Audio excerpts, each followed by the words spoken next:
Ministry of Transport sets committee for disbursement of 10 billion naira. Card readers destroyed as fire guts Ondo INEC head office. Constituent Assembly approves castration as punishment for rapists. On entertainment, Brighton bags first Nollywood movie role after BB Niger eviction. Details of this and more after this break. I'm Benjamin Kaduri.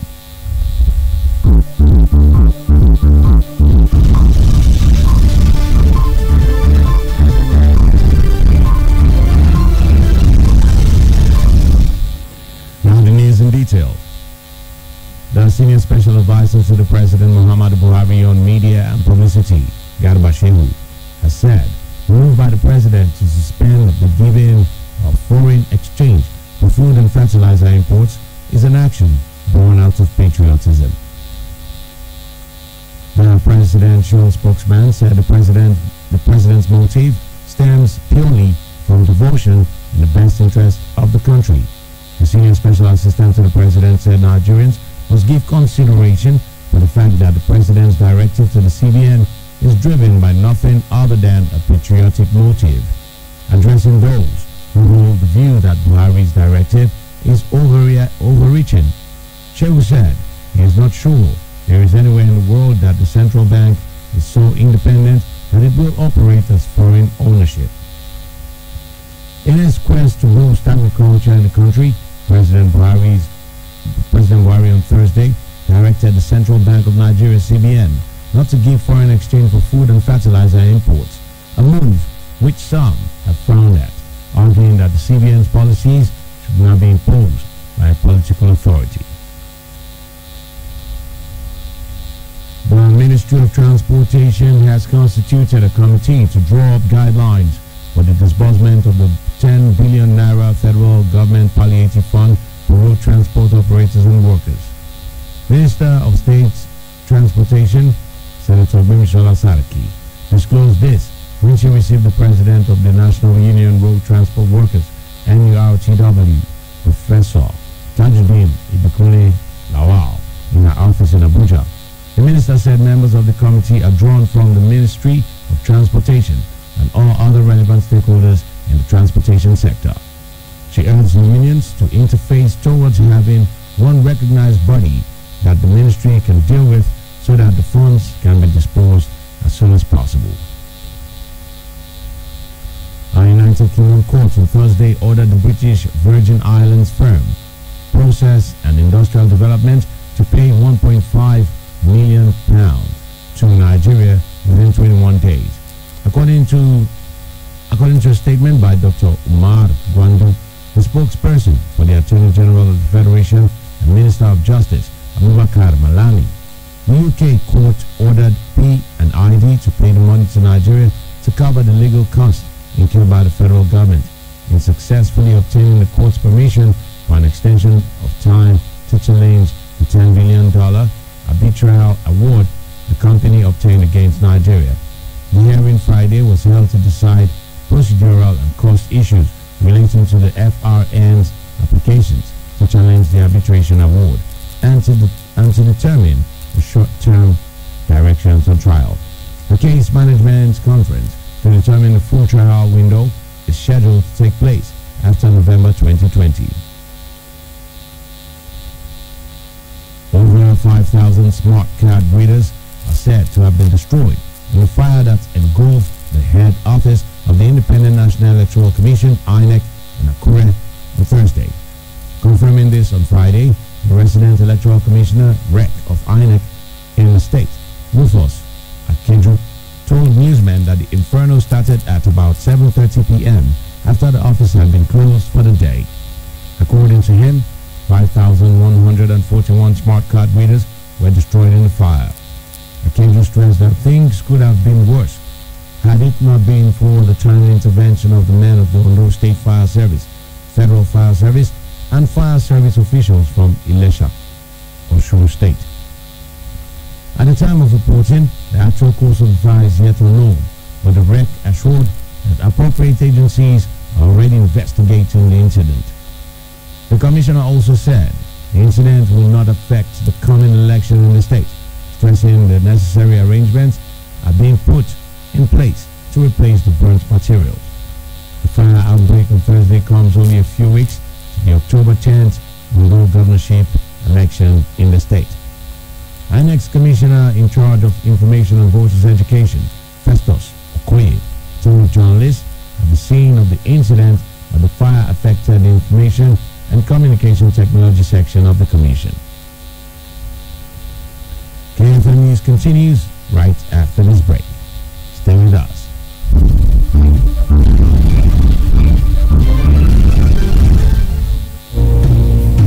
Beautiful one, I call on you today. Bless you. This will become a bless you. This is what we say coronavirus on the insurance for the world. Now time to use tissue paper or handkerchief. Take cover your mouth or nose when you cough or sneeze. This is not time to always wash your hands. Use hand sanitizer where it contain better alcohol. This is not time to give ears as in avoid me. Give it space to any person where they cough or sneeze. This is not time to protect yourself or neighbors from sickness. So if you notice anything, sharp, carry yourself or the person go hospital or call this number free of charge. You're not going to collect money for your hand. That is toll-free number for 080 00 26 7662 080 00 26 7662. You first bring this other number for 080 09 70 00 Remember, say life now says coronavirus not a show for face, so and person with their life will carry first to this message from KFM 2.7. We call on you today.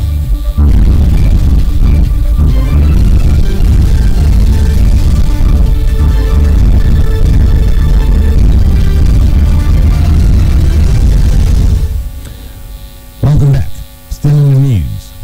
The Department of State Security Services, DSS, has once again invited the former Deputy Governor of the Central Bank of Nigeria, CBN, Badia Mai Lafia, to its office in Jos, the Plateau State's capital. Mai Lafia, who was also the presidential candidate of the African Democratic Congress, ADC, has previously been interrogated by officials of the security agencies in connection with comments he reportedly made during a radio interview about the leadership of Boko Haram. His lawyer, Yakubu Bawa, confirmed to journalists on Friday that this is the third time Mai Lafia will be appearing at the DSS office in Jos. Mai Lafia's recent invitation might not be unconnected with his comments during the radio interview and his claims that bandits terrorizing southern Kaduna moved weapons across the country even during the COVID-19 lockdown. Bawa claimed that Mai Lafia had spent over 20 years working abroad as a university teacher, banker, and civil servant with an unblemished record and no criminal record, but he is still being subjected to criminal investigation and persecution. He explained that a recent invitation by the Deputy Inspector General of Police asking Dr. Mai Lafia to again appear at the force headquarters in Abuja has forced him to approach the Jos High Court to seek his fundamental right not to appear before the police, since the DSS is currently investigating the matter. The former CBN Deputy Governor has maintained that he does not support or promote violence and will never support evil. The Kaduna State House of Assembly on Friday approved castration as punishment for anybody convicted for rape in the state. This follows the amendment of the state's penal code, number 5, law of 2017, which stipulates stiffer penalties for rapists in the state as part of the efforts to protect women and children against any form of gender violence. The spokesman of the House, Musa Ahmed, said anyone convicted of rape will have his organ surgically removed so that even upon completion of his jail term will not be able to commit the crime again. Ahmed said in addition to the castration of the convicted rapist, the new law entails 21 years imprisonment for the rape of an adult and life imprisonment for the rape of a minor. During a public hearing on a bill seeking the amendment of the penal code last month, the wife of the Kaduna State Governor, Umi El Rufai, either castration or death sentence for rapists, even as she described such act as a gross violation of the rights of women and children. While she expressed concern that an average of 5 rape cases, especially minors, are recorded in Kaduna State on a daily basis, the governor's wife noted that only severe penalties for rapists in the state penal code will serve as a deterrent to others.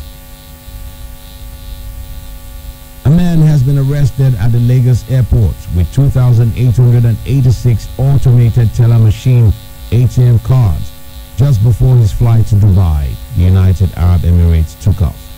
Ishaq Abubakar was picked up by officials of Nigeria Customs Service, NTS, at the departure hall of Murtala Mohammed International Airport, MMIA, Ikeja, Lagos, on August 22nd, and was Thursday handed over to the Economic and Financial Crimes Commission, EFCC. Deputy Controller Abdul Mumin Bako said the suspect also had 4 subscriber identification module SIM cards on him when he was intercepted. Bako said Abubakar from Kano State was traveling to Dubai on an Emirates evacuation flight. He said the ATM cards and SIM cards were carefully concealed in a noodles carton by the suspect. Meanwhile, the suspect claimed that one Muslim was assigned to him to facilitate his movement through the checks at the airport by one Suleiman. Bako pointed out that the suspect claimed that he was due for evacuation and had bought the evacuation flight ticket for his use. The Lagos State Zonal Head EFCC, Abdul Rashid Bawa, said the ATM cards could be used for money laundering or foreign exchange malpractices. Coming up in a moment on our entertainment news, Brighto backs first Nollywood movie role days after BB Niger eviction.